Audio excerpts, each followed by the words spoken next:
Everybody hates Ross Geller. He's the worst friend. Let's talk about it.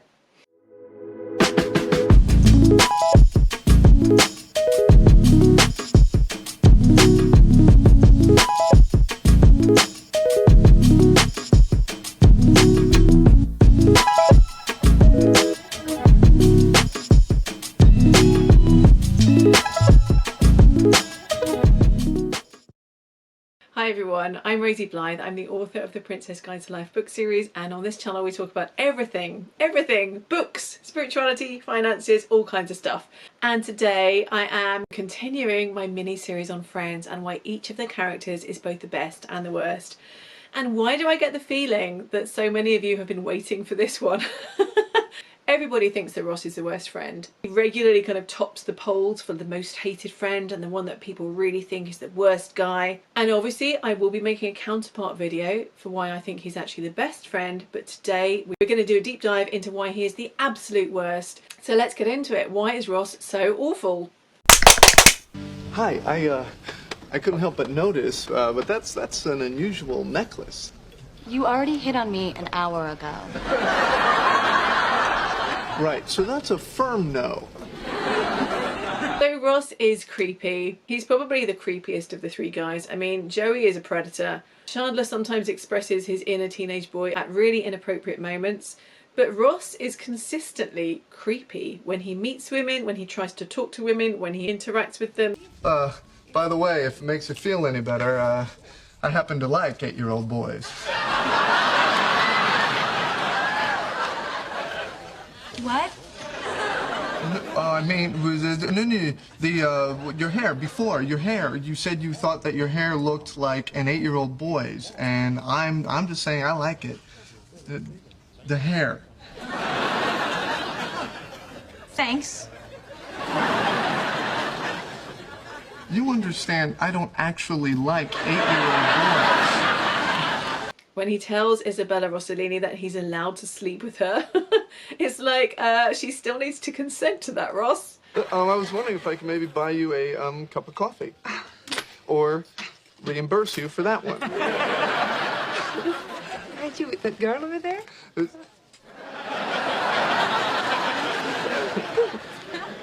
Well, yeah, kinda. But that's okay. See, we have an understanding. See, we each have this list of 5 famous people, and you were one of mine, so I'm allowed to sleep with you. No, it's flattering.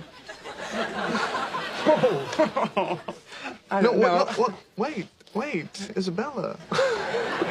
Don't just dismiss this so fast. I mean, this is a once-in-a-lifetime opportunity. Yeah, for you. And when he says to the pizza woman, "You can't go yet, I haven't paid you," like, no wonder she's just like, "It's fine, it's on me." You know what, actually, I should go. Oh, but I haven't paid you yet. You know what, that's okay. You guys have ordered so many that this one's on me. That kind of tactic is such a creepy guy move. Like, oh, I really hope that female delivery drivers don't have to deal with people like Ross, but I'm betting that they do, and worse. And it's not the only time that Ross attempts to date a woman by essentially taking her hostage. Yeah, I met this girl on the train going to a museum upstate. It was just me and her at the back of the train, and I sat near the doors, so she'd have to pass by me if she wanted to, like, switch cars. She was totally at my mercy. Were you so late because you were burying this woman? And also, famously, he tries to kiss his cousin. This is his, like, it's his first cousin, I'm pretty sure, so it's not like they're distant relatives. They're definitely fairly closely related. Remember the time I pinned you down and tickled you until you cried? We're probably too old to do that now. I'll always remember that summer because it's when I got all these freckles. And I'll always remember that summer because that's when I realized that we are related. Took you that long to figure it out, huh? I'm a little slow. Just as our children would be. I think it's pretty interesting that he takes her being just a pleasant person as a come on. And I don't think he's alone in that. I think quite a few guys, I've certainly experienced guys thinking that I'm coming on to them when I'm just talking to them in a friendly manner like I talk to anyone else. I don't know if they genuinely believe it or they just claim to believe that you're coming onto them. Ross is the only guy who interprets his cousin being pleasant and friendly as a come on. Definitely creepy. She's your cousin. If she knew what was going on in your head, she'd think you were sick. Or would she? Let's back up for a second. She was the one who suggested opening a bottle of wine.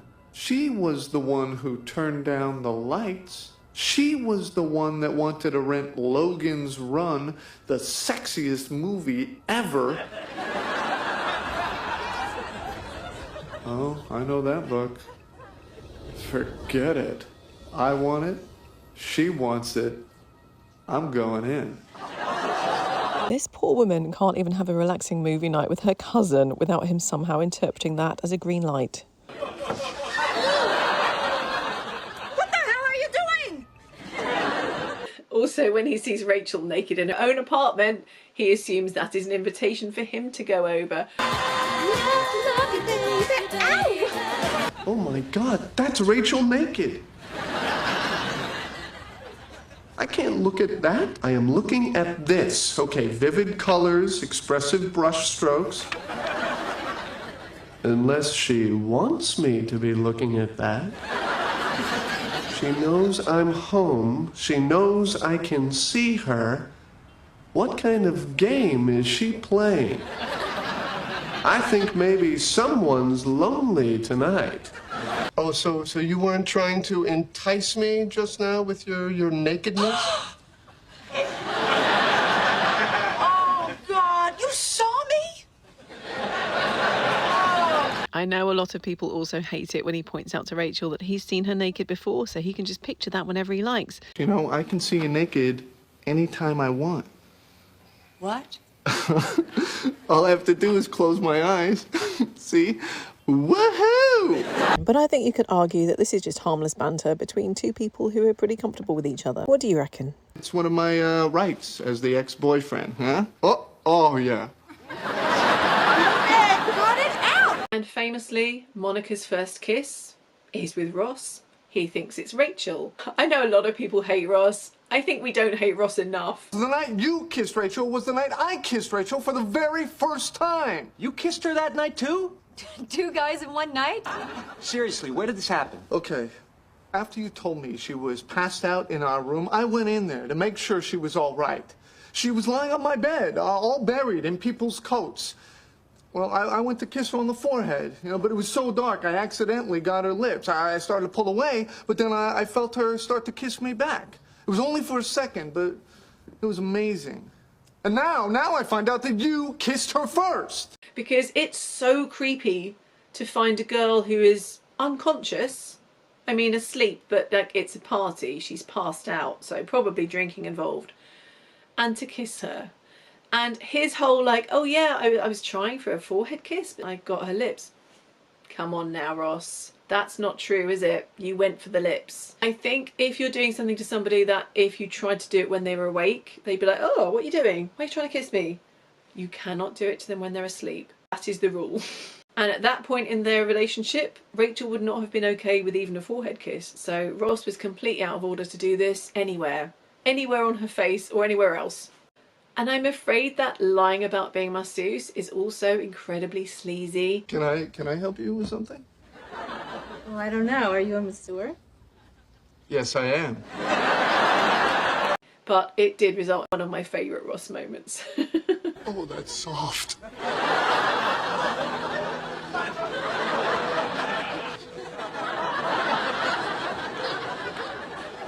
You could have sent him away. You could have not rolled Tonka trucks up and down his back. He said he liked that! Ross is so terrible at chatting up women, and we could see this as endearing, but it is kind of creepy at the same time. So, oh, hey, I noticed you're reading the paper. Another flood in Europe, huh? Here's a question. Would you rather drown or be burned alive? In his defense, though, sometimes he makes inappropriate jokes that I think people should laugh at. Like when he jokes to Charlie about her being a groupie, like she likes him. Why doesn't she laugh at that? Did you know you were mouthing the words along with me? I was not. No, it's okay. It made me feel like a rock star. Oh my God. I'm your groupie. Yeah. Oh, hey, I better not find you naked in my hotel room. Look, I took it too far. He also has a tendency to target women when they're vulnerable, although to be fair, Joey and Chandler have both been known to do this too. Why would he break up with me? Oh, I don't know, sweetie. All I ever wanted was to just love him and have him love me back. I mean, am I so unlovable? Wow. I know. And of course we have this age gap relationship with Elizabeth. I'm actually not going to go too hard on him about this because I don't think having an age gap is always inherently terrible. But in this case, obviously he is her professor, or at least he was before they started dating. So there is a big imbalance in power as well as life experience. In my opinion, if two people like each other and there happens to be an age gap, that's one thing. It's when someone only dates people much younger than them that the alarm bells start ringing for me. I would say in this case, it's not particularly creepy because it's clear Elizabeth has her head screwed on. She's not taking it super seriously. She's not besotted with him. She doesn't have daddy issues. She's just dating a guy she likes. So I wouldn't consider her a victim in any way. She's pretty empowered. You suck!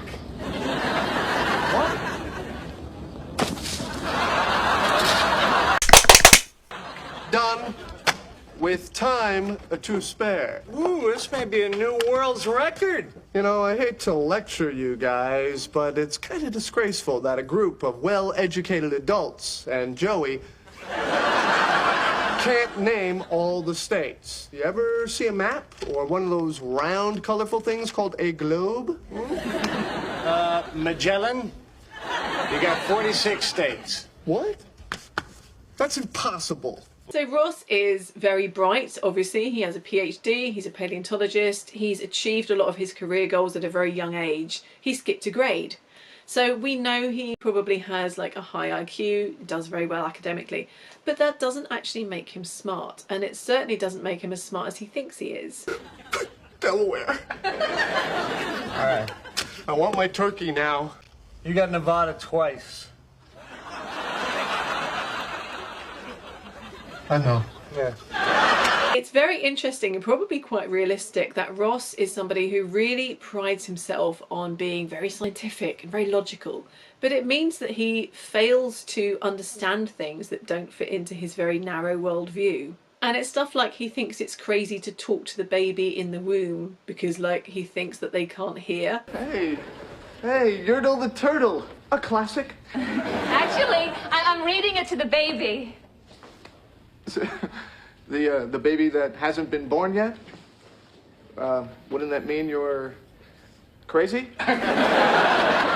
What, you don't think they can hear sounds in there? You're not serious. I mean, you really talk to it?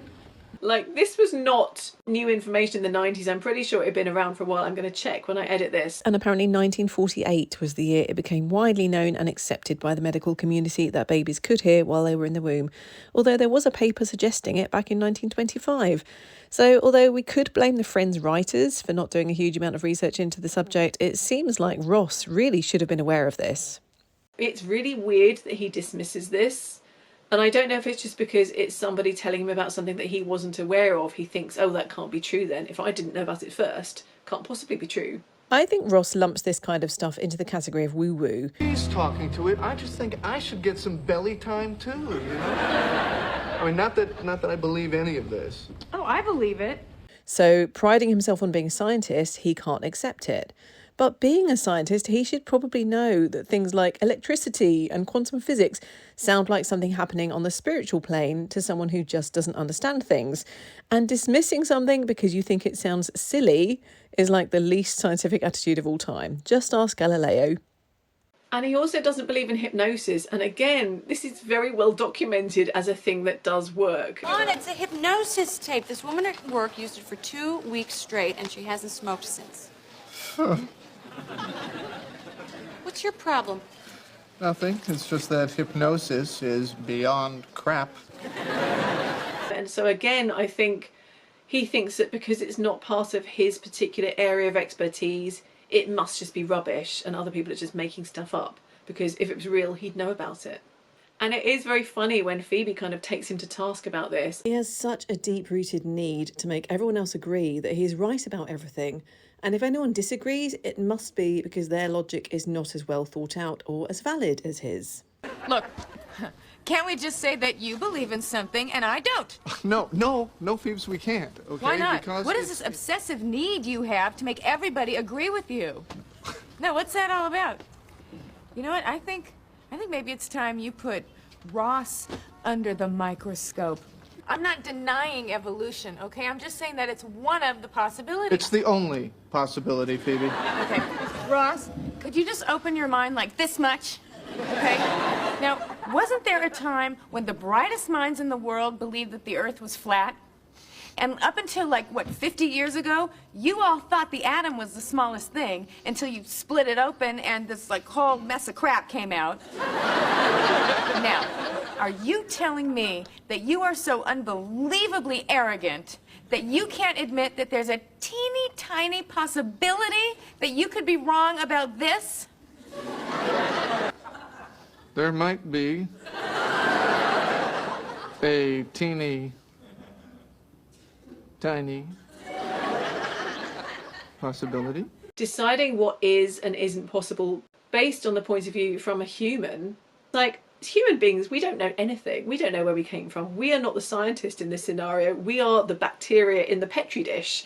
So for human beings to think that they know what is and isn't possible, to me that's insane. And obviously Phoebe agrees. So it's very satisfying to see her kind of take him to task about this, you claim to be scientific, but what you actually are is completely unscientific because you've decided on a very narrow point of view and you're not going to deviate from that no matter what. So even though we know that he skipped a grade, he also lies about his SAT score. How can I not get this? I'm a college professor. I got 1450 on my SATs. 1250. Damn, I forgot you were here. So it's obviously very important to him that he's seen as intellectual and academically above everyone else. And of course, when he makes a list comparing two women, he looks down on Rachel for just being a waitress. And I think, Rachel has overcome a lot. She was expecting to be, a sort of glamorous housewife kind of person. So the fact that she's working at all, I think is really admirable. But he looks down on it because it's nowhere near his level. Sometimes she's a little ditzy, And I've seen her be a little too into her looks. And Julie and I, we have a lot in common because we're both paleontologists, right? But, Rachel's just a waitress. Also, it annoys me when he tells Rachel that she's being an obsessive mother, when I think she's actually being a pretty normal first-time mother, or any kind of mother. Of course the first time you leave your baby is going to be hard. Everything's going to be fine. The baby's sleeping. What if she jumped out of the bassinet? Can't hold her own head up, but yeah, jumped. Please, just pull yourself together. Rach, come on. Emma's fine. You're turning into an obsessive mother, okay? You need to stop. The fact that he's just that's just silly emotions, not based in fact. He's being completely stupid and unintelligent about how mother-baby bonding works. And speaking of babies, that reminds me of the fact that when Ross is wrong, he will blame it on everyone and everything around him rather than ever admit to his own ignorance. I don't know. I don't understand. How this happened. We used a condom. I know, but condoms only work 97% of the time. What? Well, they should put that on the box! They do. No, they don't! Well, they should put it in huge block letters! Okay, maybe this is so hard because there aren't 50 states. Let me tell you something. I have 49 states, and there are no more. Are you gay? That man has cried in our apartment 3 times. Huh? I haven't cried that many times since I moved in. Look, Ross, he's saying he's just sensitive, that's all. Okay, see, that is the problem. He is too sensitive. It is the 90s, so we have a lot of gay jokes and men not being comfortable hugging. I think Ross is probably the most kind of set in his ways for traditional gender roles. Even though he isn't exactly the embodiment of masculinity himself. You have to do something. Knock that door down. I would, but I bruise like a peach. I mean, I never thought of you as a guy who needed his men to be men. You know, because I gotta tell you, Ross, it's not like you just came in from branding cattle. I should tell you he plays the recorder, recites poetry, and bakes madeleines. Oh, how are they? Lighter than air, but that's not the point. Ross used to stay home every Saturday night to watch Golden Girls. So he's very against having a male nanny. You're just like a guy who's a nanny. But it's actually quite sad when they uncover why that is and why he has really sort of conflicted feelings about his own masculinity. I remember I was in my bedroom playing with my dinosaurs. Playing and learning. And my father walks in and says, "What are you doing with those things? What's wrong with you? Why aren't you outside playing like a real boy?" But you are a real boy. I know I am! So I think we can kind of give him a little bit of a pass on that, but it does mean that somebody who's perfectly capable of that job ends up losing the job, which isn't great. I really believe the most satisfying thing you can do with your life is take care of a child. Okay. He's a guy. So, he's smart, he's qualified. Give me one good reason we shouldn't try him out. Because it's weird. And again, I keep banging on about this in all of these videos. I really dislike the whole like bro code thing because Chandler and Monica, happy together, dating. Ross sees it and he's angry at Chandler for dating his sister. Why, when they're happy? Chandler! Chandler! Chandler! I saw what you were doing through the window! I saw what you were doing to my sister! Now get out here! Listen, we had a good run. And why is it like expected? Like, don't tell Ross. It's the same thing as when Chandler got into trouble for kissing one of Joey's sisters. It's like, okay, you know what? Sisters, not property of their brothers. You don't need to ask their permission. They're all consenting grown-ups. It's fine. Hey, Ross, what's up, bro? What the hell are you doing? Hey, what's going on? Well, I think Ross knows about me and Monica. So it does annoy me that he thinks he's justified in being angry that Chandler dares to be with his sister, who's like there. She has agency. She's chosen it. I thought you were my best friend. This is my sister. So yeah, that's just a kind of 90s throwback to the blimmin' 18th century. And also, we've talked about in the Chandler video, he's quite disgusted by certain aspects of women's bodies, if they're like overweight or have anything different about them. Ross is absolutely revolted by breast milk. Oh, I tasted Ben's milk and Ross freaked out. I did not freak out. Why'd you freak out? Because it's breast milk. It's gross. My breast milk is gross. This should be fun. Now, to be absolutely fair to Ross, he starts out being the only guy to not freak out at breastfeeding in general because he's approaching this as a father. What are you guys doing? We're just hanging out by the spoons. And ladle. Look, will you guys grow up? This is the most natural, beautiful thing in the world. Yeah, we know, but there's a baby sucking on it. And it's the rest of the gang who are uncomfortable / repulsed by the thought of an adult drinking breast milk. That is juice squeezed from a person. And I think this is probably quite a common thing. It's one of those weird things that I think people can't get their heads around. But I'm guessing whoever you are watching this, you've probably at some point in your life drunk breast milk from cows. So I don't know why it's so disgusting when it's breast milk from a human. Although I do actually think it's quite mean that they all pressure him to drink the breast milk. Come on, just taste it. That would be no. It's natural. No. It doesn't taste bad. Because I think a lot of people would get a little bit weirded out drinking milk from a body of a human that they know. But yeah, it's just a weird thing because people are fine with cows.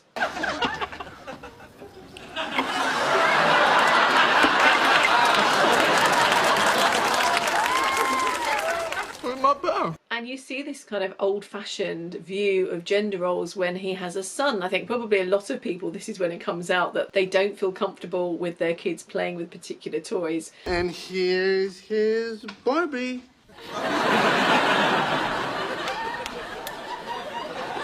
What's my boy doing with the Barbie? He picked it out at the toy store himself. He loves it. So Ross really pushes his son playing with the G.I. Joe. Guess who's here?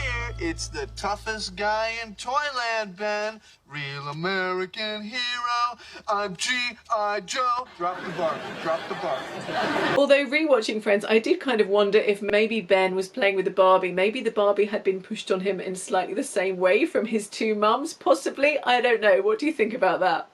G.I. Joe. G.I. Joe. Hey, I don't know what to tell you guys. That's the doll he chose.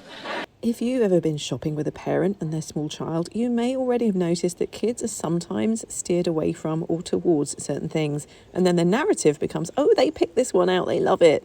So I could definitely see Carol and Susan pushing Ben into so-called girly toys. But as far as I'm concerned, all toys are for everyone. And as Ross himself demonstrates, it's really normal for small children to play around with gender if that's the only way they are allowed to express an interest in stuff that's against the rules. You used to dress up like a woman.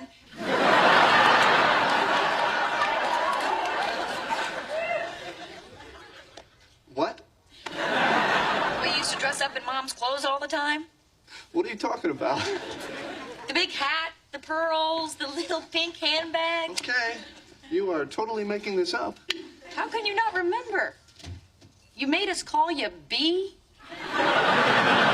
And also, this is sad when Joey is explaining how he gets measured for pants and they realise that his tailor has been abusing him. Ross says, "What's wrong with you?" to Joey. Victim blamer. That's terrible. Joey's tailor took advantage of me. What? No way. I've been going to the guy for 12 years. Oh, come on. He said he was going to do my inseam, then he ran his hand up my leg, and then there was definite... What? Cupping. That's how they do pants. Ross, will you tell him? Isn't that how a tailor measures pants? Yes, it is. In prison? What's the matter with you? You guys know I like to dress the part. This is my most Ross-like outfit. Do I look like a paleontologist or what? And for some reason I have a giant dinosaur. I thought he could make an appearance too. You know, Chandler, you didn't tell. Okay, because I'm thinking we don't need to tell Chandler. I mean, it was just a kiss, right? One kiss, no big deal, right? Right. No big deal. Okay. In Bizarro world. You broke the code. What code? You don't kiss your friend's mom. Sisters are okay. Maybe a hot-looking aunt, but not a mom. Never a mom! Ross has zero boundaries when it comes to relationships. He is not bothered who he does anything with. And it's weird because if you said which of the friends has like the least relationship boundaries, you'd be like, oh, it must be Joey, right? Or maybe Phoebe because she's quirky. No, it's Ross. So let's just review some of the strange couplings that Ross has made. There's Janice. He sleeps with Janice when she was Chandler's on-again, off-again girlfriend. Obviously, this is when he's with Monica, so like it's we in the past, but still. Oh, okay. I know what you all are thinking. But Chandler is in Yemen. I'm a young woman. I have needs. I can't wait forever. Yeah, no, that's what I was thinking.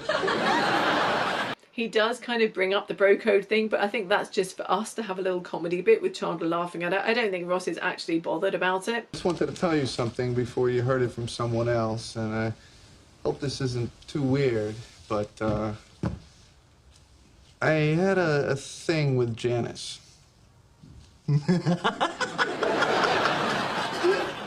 Well, you're not mad? Why would I be mad? Well, because, you know, there are certain rules about this kind of stuff. You don't fool around with your friends' ex-girlfriends or possible girlfriends or girls they're related to. He goes out with Charlie like 5 minutes after she split up with Joey. There was another reason that I realized it was time to end it with Joey. I kind of realized I was starting to have feelings for someone else. Huh. Can I ask who? I think you know. I think I know too, but I've been really wrong about this stuff in the past, so...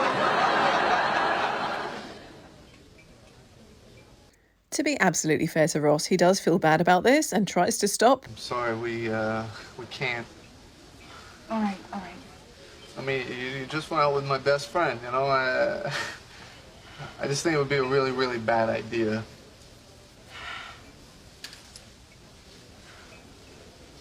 Or not. I mean...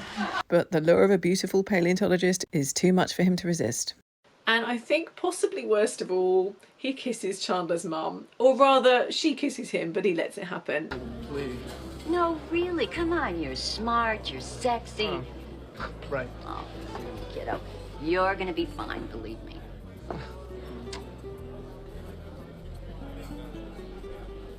Uh-oh.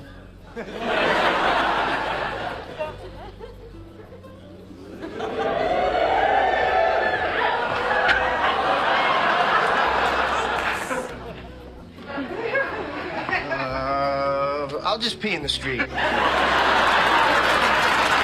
So, no boundaries. But when he contemplates going out with Rachel's sister, like, Ross, stop on your doorstep. I do think that is out of bounds to date one sister and then date another. Like, oh, no, you don't want to do that. Hi, Jill. Hey. No. Hi.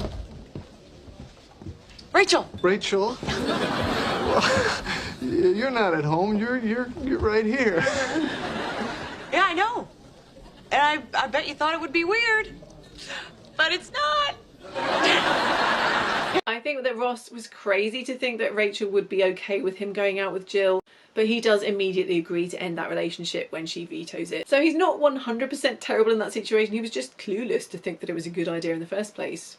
Ross, what's the big deal? So I kissed the guy. He is my girlfriend's father, okay? It's weird. What? You dated my sister? What? That was different. What? Why? This is weird for me.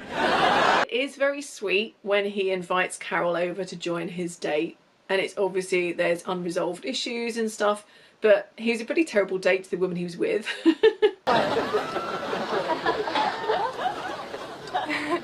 are they? The blonde is my ex-wife, and the woman touching her is her close personal friend. Look, I'll try to get back as soon as I can.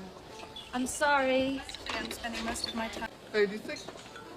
Would it be too weird if I invited Carol over to join us? Because she's alone now and pregnant and sad. I guess. Are you sure? Oh, thanks. Carol!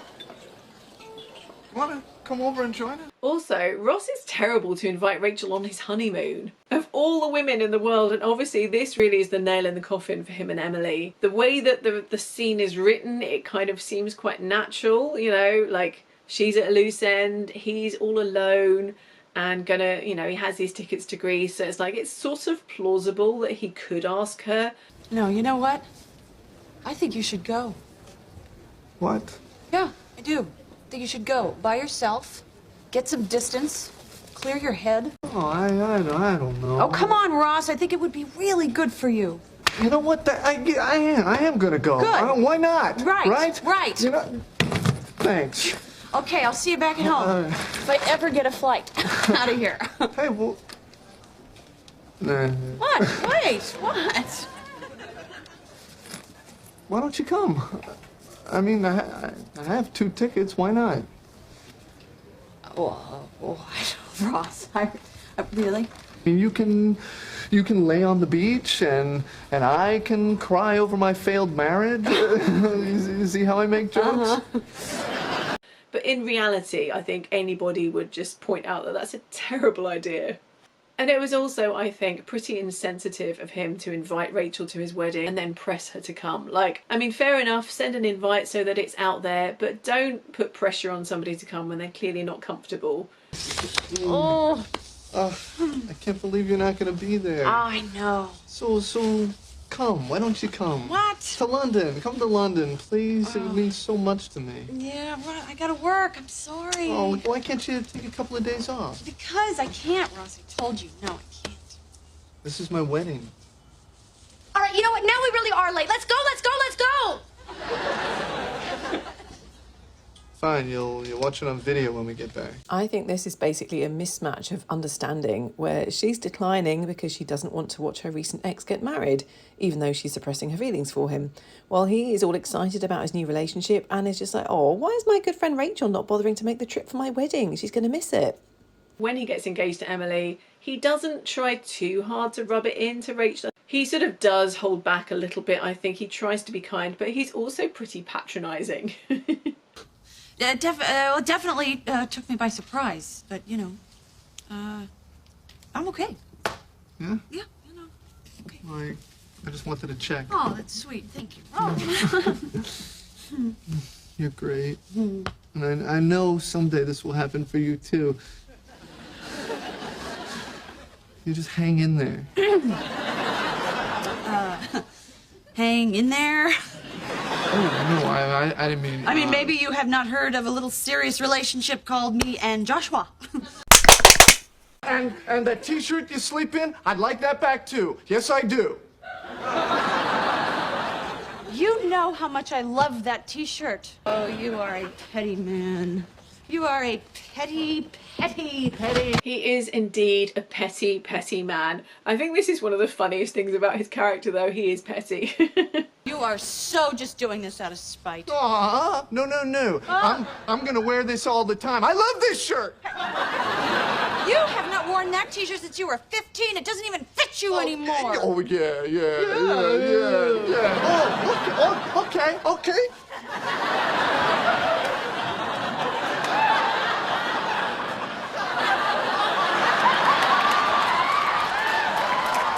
One of my favourite Ross moments of all time is when he just leaves the door open. Like, that's so petty. It's so ridiculous just to slightly inconvenience someone, but it's very funny. If you don't mind, I'm gonna take the rest of my stuff and relax in my favorite shirt.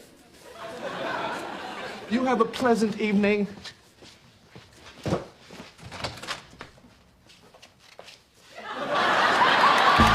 And he's sitting on the sofa next to Rachel and he's on the phone to Julie. I think he's getting a little bit of his own back for all of the times that Paolo was there. And Rachel maybe didn't know that she was rubbing it in his face, but she was. Bye, baby. Ciao, Bella. Do they wait for me to do this? So he's just like, you know what? I'm going to rub it in your face now. And I'll see you later. Okay, bye. What? Oh, that is so sweet. No. No, okay. No, you hang up. No, you... Okay. 1, 2, 3.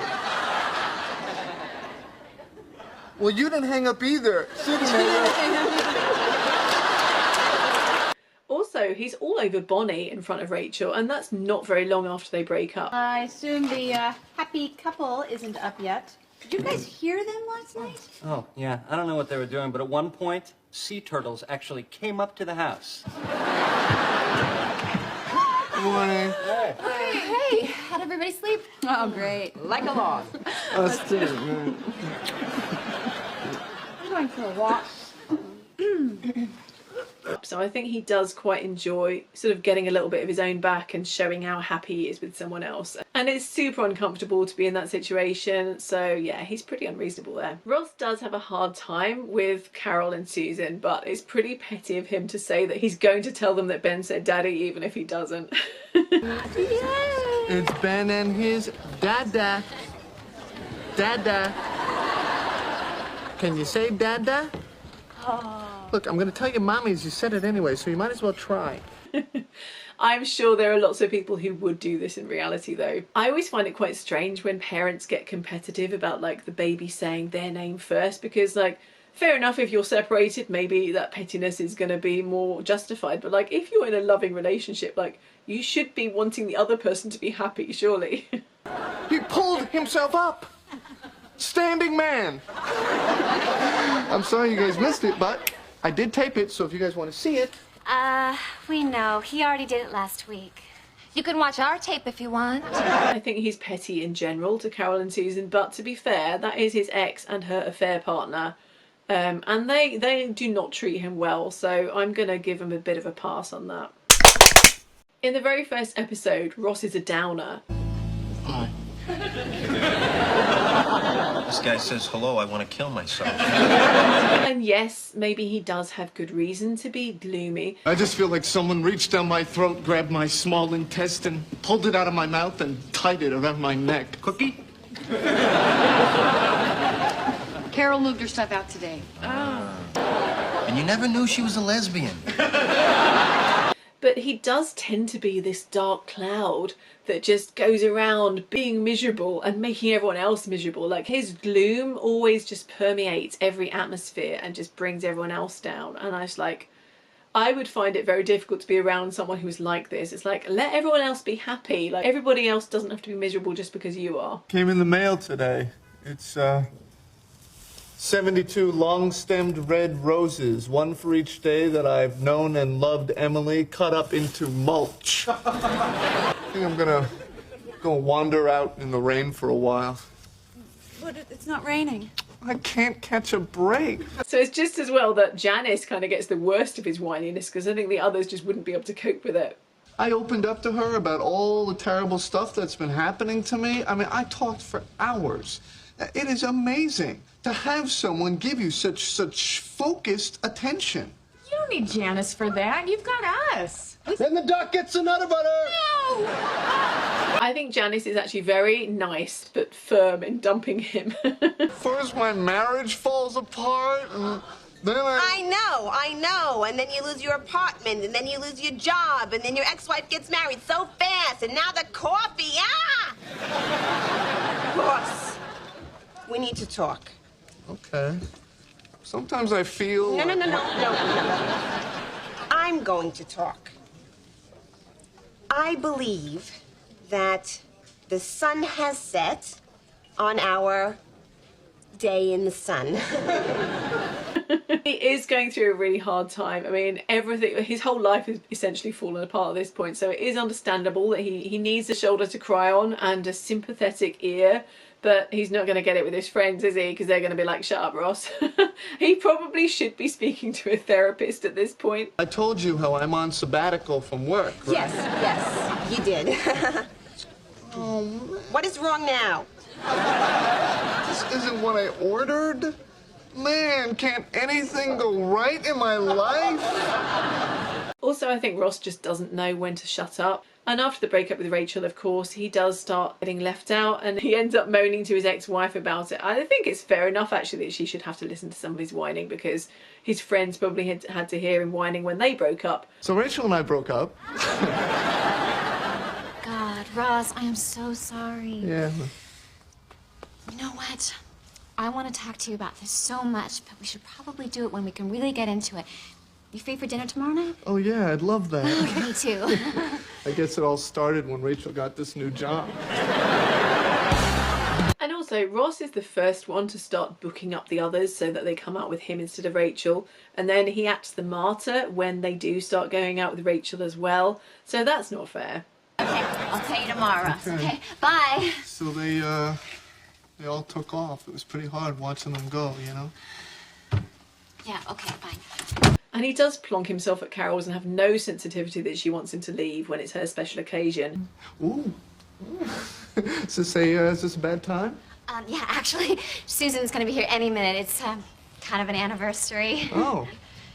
And tells her that Rachel dumped him for Mark, which isn't quite true. And I think what all of these moments have in common is that Ross is someone who just gives in to despair. Oh, no! What is it? Oh, major shampoo explosion! Look, Ross, this really isn't easy. Oh, it's all over everything! If you look at what happens to the rest of the friends over the course of the series, they get heartbroken, they get fired from jobs they love, or they go in every day to jobs they hate, and they do whinge about it a little bit, but nobody ever lets the bad stuff completely take over their personality the way Ross does. And in all seriousness, I think being able to take small or bigger disappointments or setbacks in your stride and not see them as total disasters is actually part of what makes people have generally happy lives. Because nobody has a life with nothing bad in it.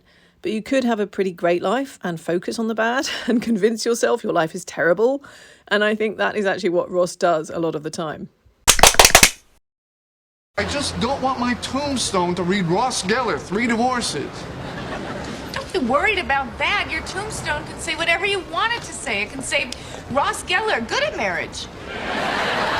I do think that Ross has the wrong priorities in life and gets really caught up in a particular pattern of thinking that is destructive to him. So when Emily gives him this ultimatum about never seeing Rachel again, when he's weighing up the pros and cons, he doesn't say, I'm madly in love with Emily and I desperately want to be with her. It's literally, do I lose one of my best friends in Rachel, or do I get divorced for the second time before I'm 30? Well, I don't know what else to do. I mean, I either keep my wife and lose one of my best friends, or I keep my friend and get divorced for the second time before I'm 30. So it's not actually about his feelings for Emily. That is not the priority you should be thinking about. Like, it doesn't matter if you get divorced. You can't stay in a marriage with someone just so that you won't be divorced. That's insane. It's just ridiculous because, like, he turns it into a much bigger problem than it is. And first of all, like, it's a bigger problem in his head because, yes, on the dating scene, women are going to be a little bit taken aback that he's divorced twice. They probably are going to think it's a red flag, and maybe it is. Once you know the stories, it's not that bad. First marriage, wife's hidden sexuality, not my fault. Second marriage, said the wrong name at the altar, a little my fault. But once he explains the scenario, I think most women would be like, well, you know, you're a decent guy. You have all of these good attributes. I'll give it a go. Ross, you're being ridiculous, okay? You are cute and smart and sweet. Well, the divorces don't bother me. I date him, but not while he's still married. But in his head, he turns it into this, like, insurmountable problem that he must avoid. And then it becomes a bigger problem because he stays married to Rachel, keeping it secret. Okay, maybe it wasn't my best decision, but I just couldn't face another failed marriage. Okay, let me just jump in and ask, at what point did you think this was a successful marriage? If he'd just told her, they could have got it annulled and then he wouldn't have 3 divorces. But when I got to my lawyer's office, all I could hear was, 3 divorces, 3 divorces. But because of his shenanigans, they end up not being able to get an annulment, and of course he does end up with 3 divorces. So I think this is actually a really good life lesson, that sometimes when you focus on something, you turn it into a bigger problem than it is in your head and then in reality as well. It's very law of attraction. So quick plug for my other videos, we do talk about manifestation on this channel. So it is unusual to have so many divorces under your belt at that age, but when you have so many other things going for you, it doesn't need to ruin your life. So I'm glad Phoebe actually forces him to see sense. She won't allow him to wallow in this self-obsession because it's true, nobody cares as much about your insecurities as you do. My life is an embarrassment. I should just go live under somebody's stairs. Ross, it's not that big a deal. So you'll have been divorced 3 times. You'll still have a life. You'll go on dates. No, I won't. I'll be at the bottom of the dating barrel now. Ross, nobody cares about this except you. This embarrassment thing is all in your head. Here, I'll show you. Come here. What? Hi. Hi. Listen, my friend Ross is about to be divorced for the 3rd time, but wouldn't you date him? And if you wait right here, I'll go get Ross. Ross is a cheat. He cheats on Julie with Rachel. Ross kissed me. No! Oh my God! Oh my God! Oh my God! Unbelievable! Oh my God! Oh my God! Oh my God! I thought last night was great. Yeah, it was, but I get home, okay, and I see Julie's saline solution on my night table, and I'm thinking to myself, oh my God, what the hell am I doing? So, this is a song, about a love triangle between 3 people that I made up. It's called, 2 of Them Kissed Last Night. He cheats on Bonnie with Rachel. Hi. Hey! Rachel was just helping me out. My head got all sunburned. Aw.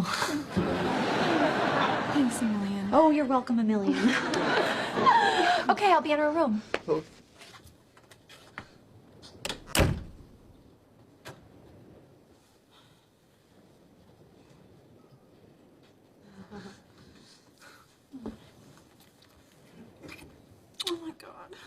I know.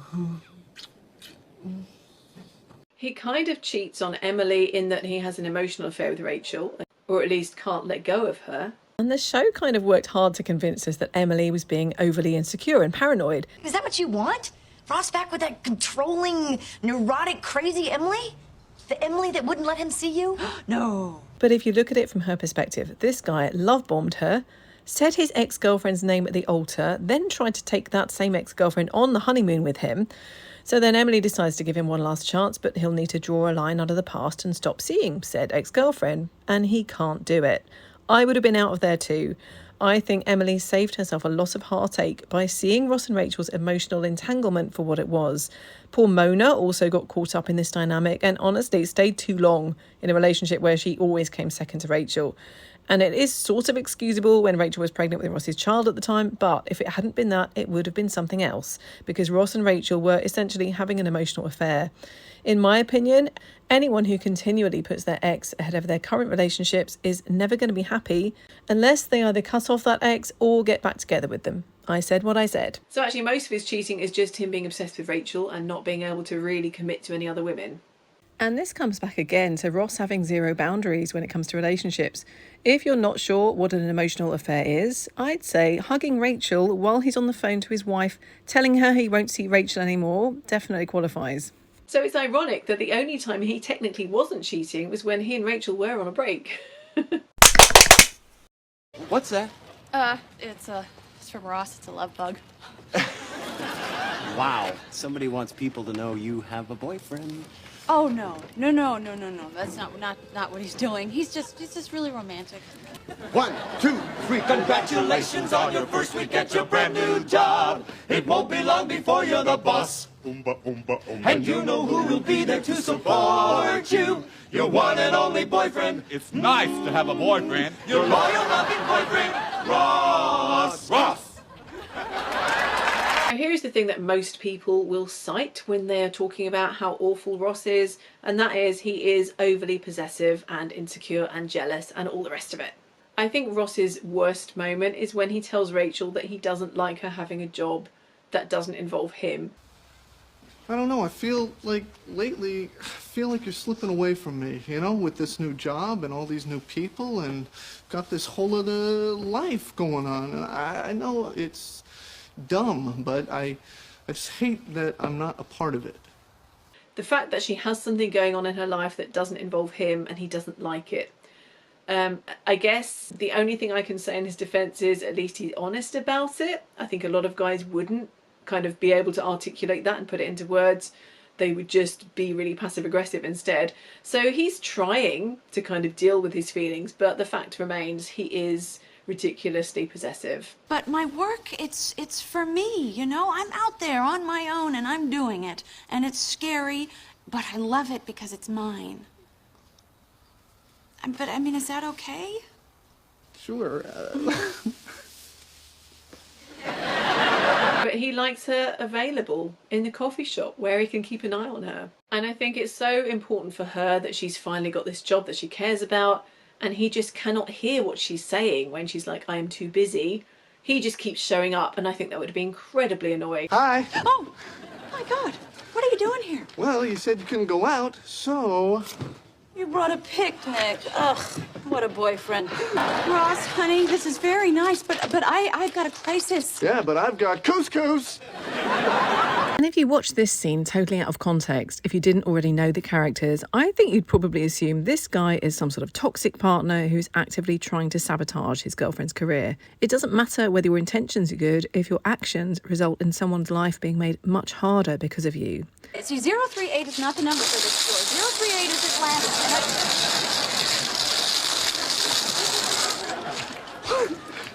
Pepper? It's also just really disrespectful towards her job. You know, I started out expecting this segment to be all about Ross being jealous of Mark, but in fact it is the job itself that is making Ross feel insecure. You can see here that Rachel is in serious career mode, but Ross is just having a laugh. She points out that you don't just turn up at someone's workplace with a picnic basket. He's acting like her job is this silly little distraction from the important stuff in her life, like spending time with him. Well, you never have the time. I mean, I don't feel like I even have a girlfriend anymore, Rachel. Ross, what do you want from me? You want me to quit my job so you can feel like you have a girlfriend? No, but it would be nice if you'd realize that it's just a job. Just a job? Yes. Ross, do you realize this is the first time in my life I'm doing something I actually care about? This is the first time in my life I'm doing something that I'm actually good at? But of course, Mark does also factor into this. I've been thinking this is crazy. I mean, don't you think we can work on this? Hey, what do you want to drink? Who's that? And we've talked about this in the Rachel video. I think Ross was right. Mark was trying to get into her pants. So he, you know, it wasn't like he was so unreasonably jealous. He was just like jealous to a normal degree. Look, you want to get back at Ross? I am here for you. And another worst moment for Ross is when he tells Paolo that he and Rachel are a thing. They're not a thing. Listen, something you should know. Rachel and I we're kind of a thing. Thing? Thing, yes, thing. You have the sex? No. No. Technically the sex is not being had, but that's, see, but that's not the point. That's a terrible lie. Like, he was really trying to block that relationship from happening. Which would have been really unfair because Rachel likes Paolo, Paolo likes Rachel. The fact that Ross is jealous is neither here nor there. And although it's sort of a plot point that he's always jealous after obviously being betrayed by his wife. Wow. Carol really messed you up. I don't know what you're talking about. I am not a crazy jealous person. All right, so up until 92, 93, he was very trusting. Then 94 hit, Carol left him, and bam, paranoid city. Absolutely. This is so much fun. This is not fun. And this is demonstrated when Emily gets on a little bit too well with Susan and he starts feeling paranoid that another partner is going to get seduced into becoming a lesbian. So he obviously is quite traumatised by his first divorce. Oh, look at you two bonding. Look, this is just a little too familiar. Okay, for like 6 months before Carol and I split up, all I heard was, my friend Susan is so smart. My friend Susan is so funny. My friend Susan is so great. I think he's actually less jealous with other people. He sort of gets a little bit possessive over Elizabeth, a little bit overprotective, but only after the others put it into his head. Spring vacation, you're doing nice things with your grandparents.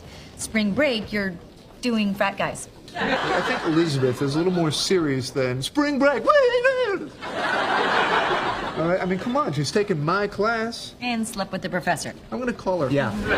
And what's this? It's a bathing suit? To wear in front of people? Did you pack that bathing suit? Yeah. It was pretty funny when I hid it for a while, huh? To be fair, I think a lot of people would be wary about someone they're dating going off without them somewhere that's a notorious party and pickup culture. Ross doesn't actually try to stop her going, but he does end up following her out there, which isn't really appropriate. She's trying to have fun with her friends and their old lecturer turns up. That's just embarrassing. Also, I could mention Ross not passing on a message to Rachel, but again, we covered this in Why Rachel is the Worst. I think he was kind of justified when they were sort of vibing and they have a baby together, and then she suddenly starts handing out her number without talking to Ross about where they're at. So it's probably technically the wrong thing for him to have done, but I think it's understandable. So I don't think it's that unreasonable that he gets upset that she's trying to date other people. But it is unreasonable that he doesn't pass on the message. Like, he should have just said, someone called, should we talk about that? But instead, he just hides the message. I do think also Ross love bombs people. I think Emily was pressured to drop her whole life and move to New York. I wish I didn't have to go. Then don't. Stay here. Just don't go so soon to London. Just one more day. Oh, Ross, one more please day, don't seriously. do this to me again. You know I'd stay in a minute, but I've already missed so much of my work. They'll fire me. So? Well, then you can stay as long as you want.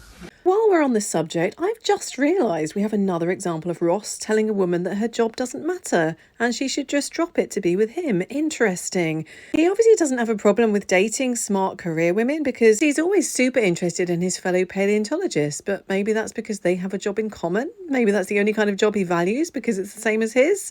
I don't know. I feel like I've just opened a can of worms. Move in with me. What? Don't be scared. I know it sounds crazy, and people will say it's too soon, but just think. Think how great it would be. I don't know. Leaving London. My whole family lives there. No. My job. Well, so you'll get a job here. Obviously, yes, he couldn't move away from his son, but I do think it's unreasonable to put that much pressure on Emily. And look how well that turned out. I know sometimes I can be a pain in the ass, but you just have to talk to me. Tell me if something's bothering you, okay? And for my part, I'll really do everything I can to keep my annoying habits, just... Finally, he's just annoying. He's just an annoying guy. He's so rude when he stays with the boys and he takes over the apartment. Hey, roomies! Hey. Love what you done with the place. And takes over the answer machine. I was thinking we put your name on the answer machine. Oh, yeah. Oh, I hope you don't mind, but I kind of already jazzed it up a little. Check it out.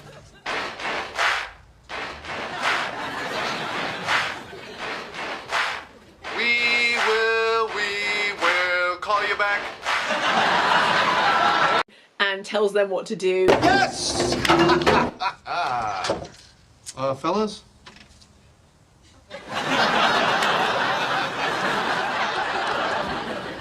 This is helping your career? Huh? I thought you wanted to be an actor, not the creator of Crazy Lawsuit Game. You're right. I'll get back to work. And shame on you. You should know better. Joey needs to work. Guys, come on, let's go. The puck drops in 20 minutes. Come on, Joe. Joey's not going. I didn't finish my 5 pages. I think he's been relaxing enough, thanks to you and Fireball. He settled this right now. There.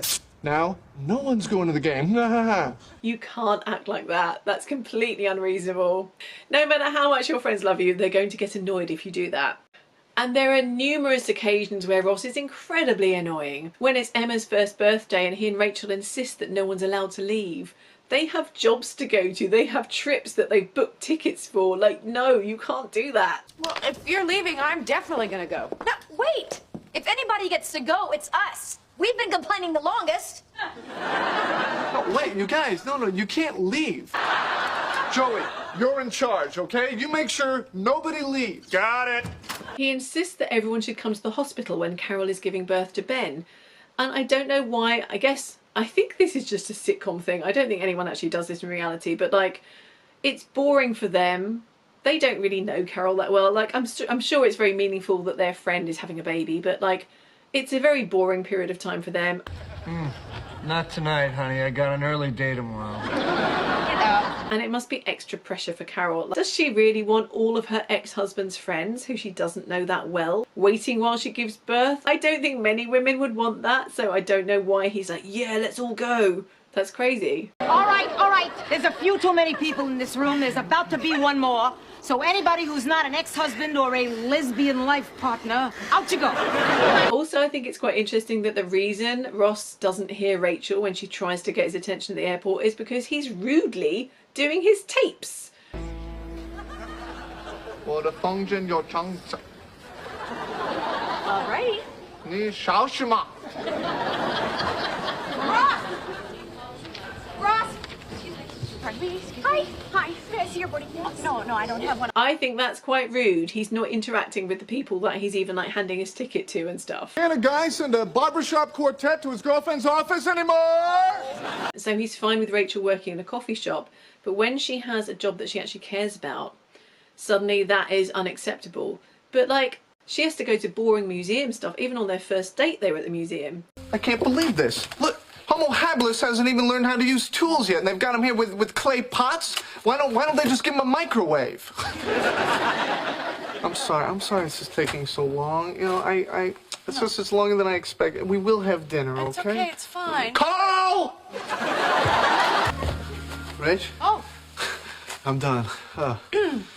Yeah, well, you know what? So is Sorrentino's. His work is always like top priority and she has to go along with that. But the minute it's her job that's considered important, it's like, no, we can't have that. And the fact that he is the person assuming they'll all split the bill when he must have noticed that the others had ordered cheaper stuff. Plus tip divided by 6. Okay, everyone owes 28 bucks. Okay. Everyone? Yeah. Oh, you're right. I'm sorry. Thank you. It's Monica's big night. She shouldn't pay. Thank you. So 5 of us is $33.50 apiece. No, no way. Sorry, not gonna happen. Cold cucumber mush for 30-something bucks? No. You'd hope that people would be more sensitive than that. Also, I guess this doesn't really count as annoying, but it annoys me that he has terrible taste in decor. The apartment he inherits from Ugly Naked Guy looks perfectly nice in blue, but he evidently changes it to this maroonish red, and I think it doesn't look as good. But that's just me being petty. He keeps a monkey illegally and doesn't tell his friends that he's keeping a monkey illegally. So of course Rachel's going to call for help when the Marcel goes missing. He can't really blame her for that, but he does. Who is it? Animal control. See, I've even got animal control. You called animal control? Uh-huh.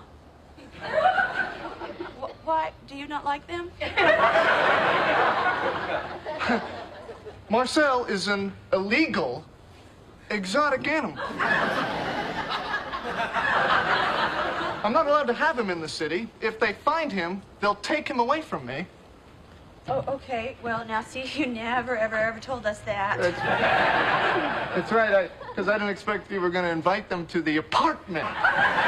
He does want Monica to get treated better by their parents, but he does also get annoyed when she gets a Porsche out of the deal. What's this? It's the key to my Porsche. Well, the key to your Porsche. What? What?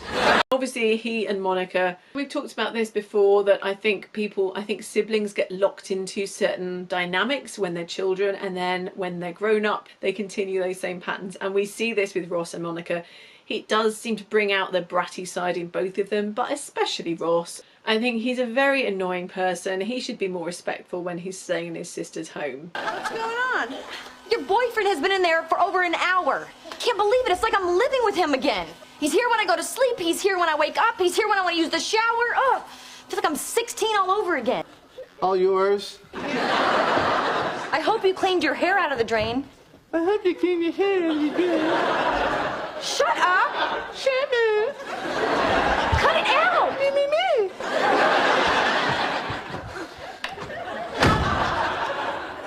I've never wanted you more. Hi, Tony. Can I call you back? That's my sister's boyfriend. Give me that. Okay. Hi, sweetie. Listen, before I forget, did I leave my diaphragm at your place? Hi, Mom.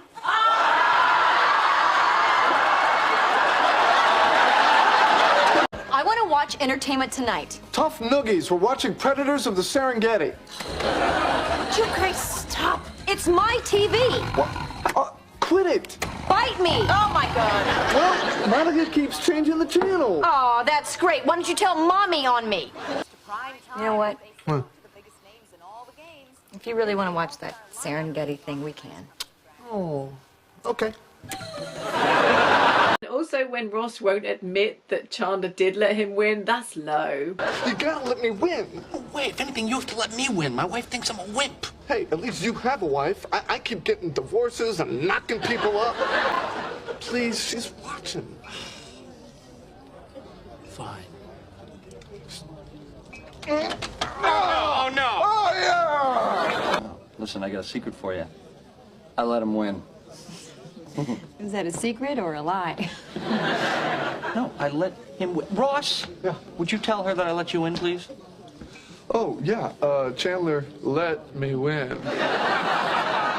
Also, I talked about this in the Joey video. When Ross advises Joey on how to talk to Charlie, that means memorizing a bunch of stuff. Monet painted quickly and usually outdoors, as his elusive subject was light itself. Do you have any idea what you just said? Okay. But you know what, I gotta say, I'm really impressed that you were able to memorize all this so quickly. I'm an actor. I can memorize anything. can I just point out, women don't want you to memorise a bunch of stuff and then lecture them. And the fact that Ross thinks this is like a really good thing to do, like, yeah, just lecture women when you're on dates with them. No, don't do that. You just talk. Just express your own genuine thoughts. That's fine. You don't need to memorise an encyclopedia. I think Ross is a bit of a mansplainer. And also, when there's a blizzard on the day of Phoebe's wedding, he thinks it's more important to go, ha ha, you're not going to be in the wedding either, than to be sympathetic to his friend whose wedding just got ruined. I just saw in the news it's like the worst snowstorm in 20 years. They already closed all the bridges and tunnels. But the band and the photographer are coming all the way in from New Jersey. I don't think they are. Looks like you're not going to be in the wedding either.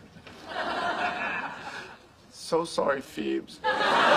So that is why Ross is the worst friend, and I know so many people around the world agree that he is the worst friend, but I will be making a video on why he's actually the best friend. So you don't want to miss that. Click on the bell to get notifications so that you'll know when that one drops. In the meantime, I hope you'll enjoy the other videos in the playlist. Thank you so much for hanging out with me today. And Dino here, thank you for giving me an excuse to dress up as a paleontologist. Thank you for liking the video. Thank you for subscribing to the channel, and I'll look forward to seeing you next time. Take care. Bye.